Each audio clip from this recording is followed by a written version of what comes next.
4. 뇌호흡, 윤려, 사회의학, 신인간. 개인적 신비 체험이 아닌 보편적 교육 방법론으로. 뇌호흡은 우리 안에 깃들인 생명의 리듬인 윤려를 만나고 그 만남을 통해 생명에 대한 체험적 자각과 풍부한 감성과 조화로운 정서, 밝은 의식과 뚜렷한 삶의 목적을 가진 새로운 인간, 즉 신인간으로 다시 태어나기 위한 수련법이다. 뇌호흡은 이 왕복 여행의 티켓이며 안내서인 것이다. 뇌호흡은 이 여행을 깊은 산속 토굴에서의 개인적인 신비 체험이 아니라 누구나 쉽게 이해하고 참여할 수 있는 보편적인 교육 방법으로 제시하고자 한다. 뇌호흡은 우리의 몸, 특히 뇌의 감각을 깨우고 뇌를 완전한 건강 상태로 재구조와 재정보화하여 모든 사람이 밝고 건강한 삶을 살 수 있도록 하는 체험적 교육 방법론이다. 뇌호흡은 뇌의 건강을 통해 의식의 건강을 이루고 새롭게 각성된 건강한 의식을 토대로 건강한 문화를 건설하려는 총체적 학문, 사회의학이다. 사회의학으로서 뇌호흡의 가능성. 데카르트의 이원론 이래 서양 과학에서는 오랫동안 물질과 의식, 주관과 객관을 서로 분리된 것으로 다루어 왔고 같은 맥락에서 뇌와 마음을 별개의 것으로 취급해 왔다. 그러나 이처럼 경직된 이원론은 20세기에 들어서면서 과학 중의 과학, 가장 엄밀한 과학이라고 일컬어지는 물리학에서부터 차츰 허물어지기 시작해 과학 전반에 걸쳐 그 패러다임의 변화가 일어나고 있으며 존재하는 모든 것은 서로 연관되어 있다는 사고를 반영하는 전일적이라는 말이 대중적인 상용어의 하나가 되기에 이르렀다. 의학과 생명과학 분야에서도 뇌신경외과 의학과 신경과학 등이 발달하면서 몸과 마음, 뇌와 정신의 관계가 이해되고 지식, 학습, 지능, 기분, 감정 등의 정신활동을 뇌구조, 뉴런과 시냅스, 신경 전달물질, 호르몬 등의 용어로 표현할 수 있게 되었다. 또한 수많은 정신적, 정서적 장애가 뇌 구조 및 기능 이상과 관련 있음이 밝혀지고 있다. 1980년 미국 캘리포니아의 세크라멘토에서 한 남자가 상습적인 폭력 행위 후 자수를 했다. 의사의 검진 과정에서 그의 대뇌피질과 뇌관 사이에 종양이 있으며 그 종양이 구피질에 압박을 가하고 있음이 드러났다. 구피질이 압박을 받음으로써 미세한 통증과 함께 항상 감정적 흥분 상태에 있었고 이것이 사소한 자극에도 주체하지 못할 만큼 그를 광폭하게 만들었던 것이다. 종양 제거 수술을 받은 후 그는 정서적 안정을 되찾았고 습관적인 폭력 행위는 완전히 사라졌다. 이 사례 이후 미세 전극을 이용한 동물 실험이 여러 차례 행해졌다. 실험 결과 단순히 스위치를 켜고 끄는 것만으로 폭력성과 공격성이 나타나고 사라짐을 알 수 있었다. 또한 이른바 도덕적으로 비난받을 만한 반사회적 행동이 심리학적 이상에서가 아니라 신경외과적 이상의 결과로 나타난 많은 사례가 있었다. 이처럼 현재 많은 뇌외과적 질환들이 시민성으로 설명되는 것 못지않게 수많은 심리적 문제들이 뇌외과적 원인으로 설명되고 있다. 몸과 마음의 관계가 더 깊이 연구되고 그 상관관계에 대한 더 많은 사실들이 밝혀지면 우리는 질병과 건강에 대한 보다 통합적인 설명과 함께 더욱 효력 있는 처방을 얻을 수 있게 될 것이다. 건강한 뇌에 건강한 의식이 깃들인다. 우리 조상들은 현대의학에 와서야 밝혀지기 시작한 몸과 마음의 상관관계를 이미 오래전부터 이해하고 있었던 듯하다. 옛말에 마음이라는 말이 있었는데 이 말이 지칭하던 통합적인 개념이 갈라져 하나는 몸이 되고 하나는 마음이 되었다고 한다. 이러한 의식을 반영해서인지 우리말에는 마음에 관한 육체적, 감각적, 물리적 표현들이 참 많다. 마음이 가볍다, 무겁다. 마음을 열다, 닫다. 마음이 밝다, 어둡다. 마음이 넓다, 좁다. 마음이 멀다, 가깝다. 마음이 밉다, 곱다 등등.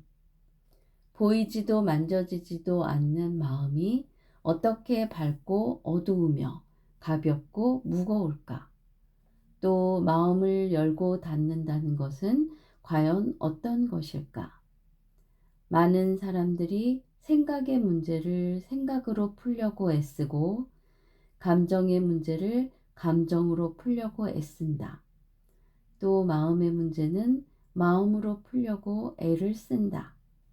하지만 경험을 통해 알다시피 잘 되지 않는다. 마음은 길이 들지 않았을 때는 제멋대로이고 변덕도 심하지만 우리가 그 힘을 제대로 쓸 수 있게 되면 무한한 지혜의 보고이고 경이로운 창조의 도구이다. 마음이 잡혀야 마음을 제대로 쓸 수 있을 텐데 그 마음을 어떻게 잡을까? 또 잡힌다 한들 제대로 쓰는 법을 알아야 할 텐데 어떻게 해야 마음 쓰는 법을 배울 수 있을까? 잠시 책을 놓고 자신의 어깨를 부드럽게 감싸 안아보자. 눈을 살며시 감고 자기 품에 편안히 안겨본다. 한참을 그대로 있으면서 자기 안의 느낌에 주목하자. 무엇이 느껴지는가? 따뜻함, 안도감, 편안함, 포근함, 사랑스러움 같은 것이 느껴질 것이다. 이번에는 자세를 바꿔 주먹을 쥐어 양 허리에 얹고 어깨를 쫙 펴고 가슴을 약간 앞으로 내밀고 턱을 아래로 당기면서 어금니를 지그시 물고 시선은 전방의 약간 위쪽을 향하게 하자. 이러한 상태를 유지하면서 마찬가지로 마음의 느낌에 주목한다. 무엇이 느껴지는가? 처음의 느낌과 어떻게 다른가? 아마도 공격성, 오만함, 당당함 같은 느낌이 생기는 것을 알 수 있을 것이다. 이러한 느낌의 차이는 무엇을 의미할까? 마음은 잘 잡히지도 않고 다루기도 어렵고 변덕도 심하다. 하지만 우리가 몸의 주인으로서 몸을 다룰 줄 알게 되면 마음을 다루기가 보다 쉬워진다. 우리는 몸을 통해서 마음에 접근할 수 있고 습관을 통해서 의식을 이해할 수 있다. 마음을 바꾸는 가장 확실하고 구체적인 방법은 자세와 습관을 바꾸는 것이다. 건강한 몸이 건강한 마음에 이르는 기본이다. 말 그대로 건강한 육체에 건강한 정신인 셈이다. 하지만 이것만으로는 뭔가 부족하다. 이미 우리는 너무나 많은 건강한 육체, 구체적으로 말하자면 근육질들의 폭력을 보아왔다. 그 폭력의 이 오랜 경고는 불가피하게 약간의 수정을 거쳐야만 한다.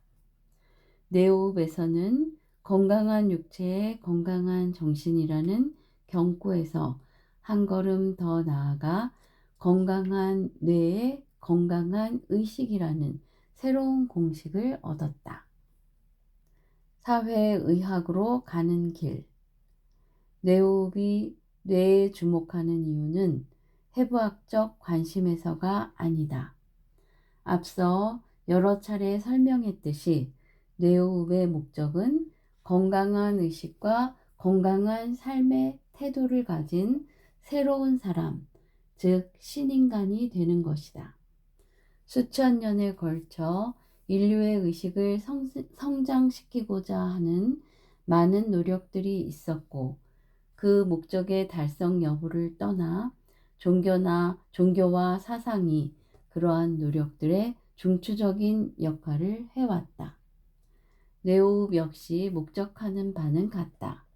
다만 설득과 권유, 훈계와 설교에 의해서가 아니라 자신의 몸, 특히 몸의 일부로서 뇌를 느끼고 이해하고 사용하는 법을 익힘으로써 그 목적을 이루고자 하는 것이다. 우리는 곧잘 어려운 책이나 이론에 대한 이해 능력을 의식 수준과 혼동한다. 하지만 어떤 문장이 지닌 진리치, 얼마만큼의 진리를 담고 있는가와 진정성, 얼마만큼 진심에서 우러나온 것인가가 언어의 정교함에 비례하는 것은 아니다.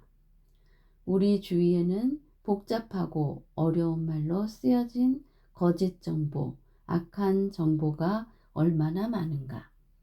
우리는 정작 정보를 찾는 것보다 얻어낸 정보의 진위를 파악하는 데 더 많은 노력과 시간을 소모하고 있지 않은가. 우리를 둘러싼 정보의 흐름을 일컬어 흔히 정보의 홍수라고 하는데 그보다는 정보의 탕류라는 말이 더 어울릴 만큼 수많은 정보 속에서 밝고 건강하고 참된 정보를 찾아내기란 지극히 어려운 일이다. 의식 수준이란 이처럼 어렵고 복잡한 정보를 생산하는 능력이 아니라 밝고 건강하고 참된 정보를 생산하는 능력이다. 비뚤어지고 어두운 뇌는 왜곡되고 어두운 정보를 생산하지만 밝고 건강한 뇌는 밝고 건강한 정보를 생산한다. 뇌가 편안하고 건강해야 편안하고 건강한 사회를 이룰 수 있다. 사회의학으로서 뇌호흡이 뇌를 밝고 건강하게 하는 일에서부터 시작하는 이유가 바로 여기에 있다. 현대 사회는 건강한 뇌를 절실히 필요로 한다. 그렇다면 사회의학은 대중적 건강법과 어떤 차이가 있을까? 편안하고 건강한 뇌는 개인적인 차원에서 이루어질 수 있다. 하지만 편안한 사회와 건강한 문화는 단순히 개개인의 뇌가 편안하고 건강하다고 해서 저절로 만들어지는 것이 아니다. 개인의 문제는 개인이 해결할 수 있지만 조직의 문제는 조직적인 차원에서 다루어져야 하기 때문이다. 뇌호흡은 건강한 개인에서 출발한다. 하지만 목표와 방향은 건강한 개인들로 이루어진 건강한 조직을 통해 그 조직이 속해 있는 민족과 국가를 건강하게 하고 나아가 인류 전체를 건강하게 하는 것이다. 이것이 사회의학으로서 뇌호흡이 지향하는 목표이다. 심피질에서 뇌간으로 율려를 찾아서 물질을 쪼개어 나가다 보면 어느 순간 물질의 개체성은 사라지고 그 이름이야 쿼크가 되었든 기가 되었든 에너지가 되었든 기본 단위에 있어서 우주적 보편성이 드러난다. 인간의 의식도 마찬가지이다. 평소 우리는 생각과 감정이 우리 자신인 것처럼 느끼고 살지만 의식의 스펙트럼 전체에 비하면 의식의 표면에 떠오르는 생각과 감정들은 지극히 작은 부분에 지나지 않는다. 비유하자면 전체 전자기파 영역 중 가시광선에 해당한다고 할 수 있다. 기억과 경험들을 토대로 온갖 판단과 분석과 사고가 이루어지는 신피질의 영역에서는 개체성이 뚜렷이 드러난다. 하지만 질주하는 생각의 고속도로를 지나고 높은 산과 깊은 골로 이루어진 감정의 계곡들을 지나면 잠재의식, 나아가 무의식이라는 순수 생명의 에너지로 충만한 의식의 대양이 갑자기 우리 앞에 나타난다. 그곳에서 그 생명의 대양에서 우리는 창조의 원음이자 우주 조화의 중심음인 율려를 만나게 된다. 이것이 관념이 아니라 우리의 몸이 전율로서 입증하는 생생한 체험이다. 의식이 우리 안의 율려와 만나는 곳, 그곳이 뇌관이다. 그곳에는 너와 나의 구분도 과거와 현재도 없다. 오직 생명의 환희에서 오는 순수한 떨림이 있을 뿐이다. 뇌관에 이르기 위해서는 신피질에 저장된 모든 정보를 검색하여 버릴 것은 버리고 취할 것은 취해 생각과 판단을 밝고 바르게 해야 한다. 또한 구피질에 저장된 감정의 기억들을 정화하여 마음을 맑고 고요하게 해야만 한다. 이렇듯 생각과 감정, 나아가 분리된 개체로서의 나라는 허상을 넘었을 때 우리는 우리 안에 깃들인 생명의 실체, 율려를 만나게 되는 것이다. 성경에 따르면 하느님이 태초에 천지를 창조하면서 사용한 도구는 말씀이다. 여기서의 말씀은 언어 이전의 언어로서 빛이며 소리이며 파장이다.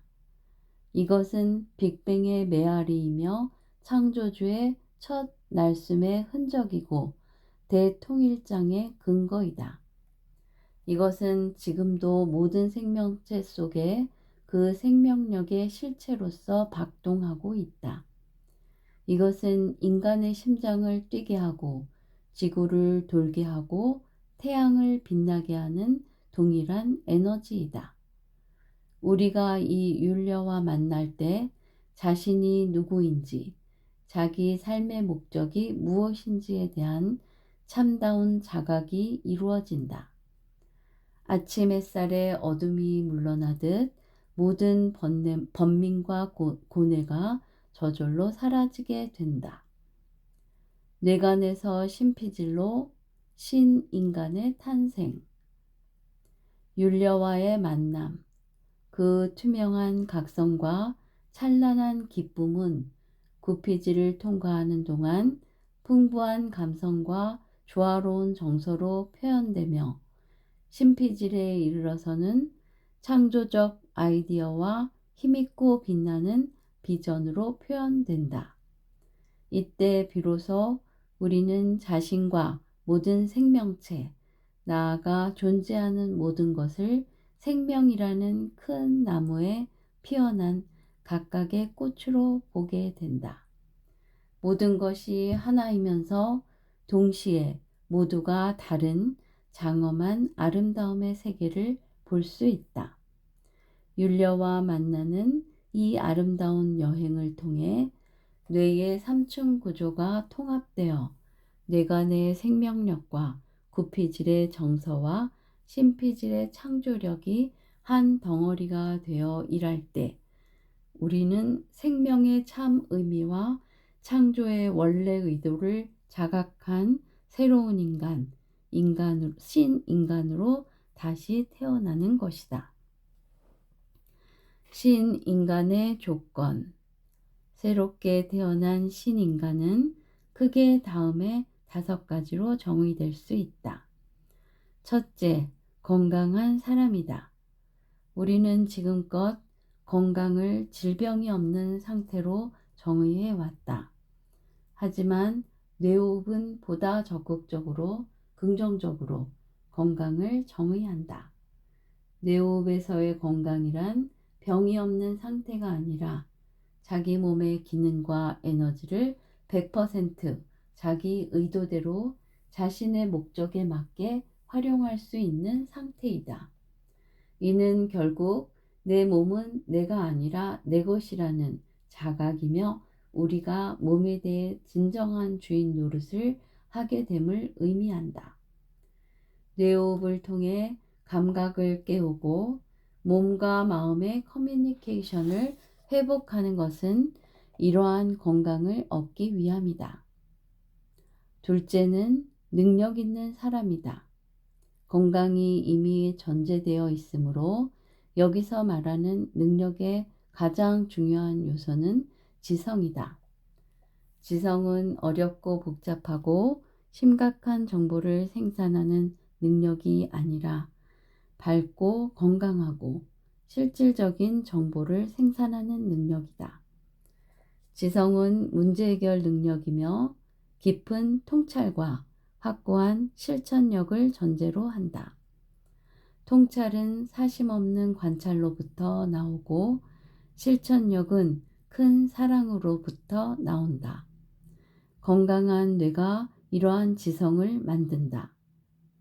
셋째는 정서적으로 여유 있고 조화로운 사람, 즉 먹과 풍류를 아는 사람이다. 흔히 감정이 메마른 것과 감정으로부터 자유로운 것을 혼동하지만 비정과 무정은 엄연히 다르다. 감정은 지배하고 통제하고 억압할 어떤 것이 아니라 느끼고 즐기고 활용할 삶의 도구이다. 감정을 삶의 도구로서 제대로 느끼고 즐기고 활용할 때 말과 행동이 자연스럽고 행한다는 생각 없이 행할 수 있게 된다. 이것이 바로 율려를 아는 삶이다. 뇌호흡은 우리로 하여금 율려를 만나게 함으로써 여유롭고 조화롭고 풍요로운 삶으로 안내한다. 신인간은 한마디로 잘 놀 줄 아는 사람이다. 넷째는 양심적인 사람이다. 양심은 옳고자 하는 의지, 참되고자 하는 의지이다. 옳고 그름의 내용은 시대와 문화에 따라 다를 수 있지만 옳고자 하는 의지, 참되고자 하는 의지는 보편적이다. 양심은 우리 내면의 신성의 소리에 대한 귀 기울임이며 밝음에 대한 지향이다. 양심 없이는 건강한 몸도 높은 지성도 본래의 쓰임새를 상실하게 된다. 결국 양심은 정보를 결정하는 정보, 즉 나는 누구인가, 내 삶의 목적은 무엇인가에 관련된 정보와 체험적 근거로서의 신성에 대한 자각을 바탕으로 우리 가슴 속에 형성되는 의지이며 완성에 대한 지향이다. 다섯째는 신령스러운 사람이다. 영이란 정보를 가진 에너지 파장이다. 그 파장이 우리 뇌파와 연결되어 정보 교환이 이루어질 때 우리는 영감을 받았다고 표현한다. 우리가 살고 있는 이 우주 자체가 신성을 가진 에너지로 충만해 있으므로 존재하는 모든 것은 수준을 떠나 모두 신령스러운 것이다. 다만 그 신령스러움의 수준을 결정하는 것은 영이 아닌 정보의 질이다. 신령스러운 사람이란 차원 높은 정보를 가진 사람이며 이는 결국 의식의 차원 문제이다. 우리 뇌의 주파수 대역은 무한대이기 때문에 온갖 수준의 정보, 영 혹은 메시지, 아이디어들이 모두 드나들 수 있지만 그 가운데 어느 것을 받아들이는가는 우리의 의지와 선택의 문제이다.